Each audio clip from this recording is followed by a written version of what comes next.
ભુજ તાલુકા પંચાયત સામાન્ય સભામાં વિવિધ ઠરાવો અંગેની ચર્ચાઓ કરાઈ। આજરોજ ભુજ તાલુકા પંચાયતમાં સામાન્ય સભાનું આયોજન કરાયું હતું, જેમાં ખાસ કરીને ખર્ચ અંગેની બહાલી તેમજ વિડીયો કોન્ફરન્સ અંગેનો ઠરાવ તેમજ ગ્રામ પંચાયતને અલગ કરવાના ઠરાવ તેમજ 14મા નાણાં પંચ અંગેની વિવિધ ચર્ચાઓ કરાઈ હતી। તેમજ વિપક્ષ દ્વારા તલાટીની જગ્યાઓ તેમજ ચેમ્બર અંગેની પણ રજૂઆતો કરાઈ હતી, જેમાં તાલુકા પંચાયતના સદસ્યો, કર્મચારીઓ વગેરે ઉપસ્થિત રહ્યા હતા।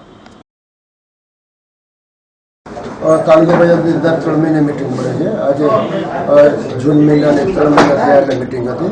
એટલે ખાસ તો જે ખર્ચ હતી એની બહાલી હતી। પછી અહીંયા જે વિડીયો કોન્ફરન્સ જે અમે કરીએ છીએ એ ઘણા વર્ષો પહેલાં આવેલું છે। એટલે વિડીયો કોન્ફરન્સથી જે સરકાર લેવલે કે જિલ્લા પંચાયત લેવલે ડાયરેક્ટ ચર્ચા થઈ શકે અને માહિતી આપી શકે એના માટેનો 4 લાખ જેવી જોગવાઈ કરીને ઠરાવ કરેલો છે।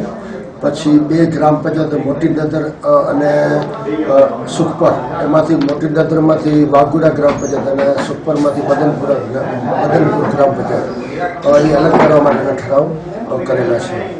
તેમજ ખાસ તો જે 14મું નાણાં પંચ જે સરકારશ્રીએ જે છેલ્લે જે 14મું નાણાં પંચ આવ્યું એ ડાયરેક્ટ ગ્રામ્ય કક્ષાએ વસ્તીના ધોરણમાં ગ્રાન્ટો જે ફાળવે છે, એટલે એના જે કામો છે સરકારશ્રીના છેલ્લા યર મુજબ એની વહીવટી મંજૂરી આપવાની સત્તા તાલુકા પંચાયતને હતી। એટલે એના જે અધિકારો છે એ તાલુકા વિકાસ અધિકારીને ગાઈડલાઇન્સ મુજબ જે કામો આવે TS મેળવી અને વહીવટી મંજૂરી એટલે કામો પણ ઝડપી આવતા સમયમાં ઝડપી થશે એના ખાસ મુદ્દા લેવામાં આવેલા હતા।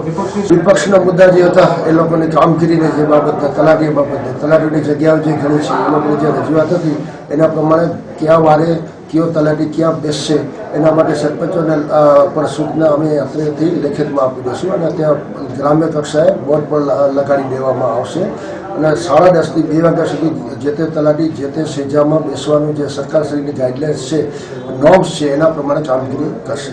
એટલે ત્યાં વર્ષોથી અત્યાર સુધી જે તાલુકા પંચાયતની અંદર હતી અગાઉથી જે ચેમ્બરો પણ હતી અગાઉથી જે બેસતા એના પ્રમાણે બેઠેલા છે અને એના માટે અમે જિલ્લા કક્ષાએથી પત્ર પણ ચાલુ છે। ત્યાંથી જો માર્ગદર્શન આવશે ખાલી કરવાનું, પાછો આવતીકાલે જ એક બીજો લેટર પણ લખી નાખીએ છીએ, ત્યાંથી માર્ગદર્શન આવશે કે જો ખાલી કરાવો તો અત્રેથી ખાલી કરાવીએ।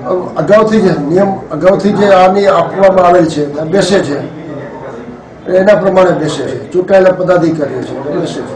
નિયમોમાં જો કાંઈ નથી માર્ગદર્શન માગ્યું છે જો એ ના પાડશે તો અમે ખાલી કરાવી દઈશું।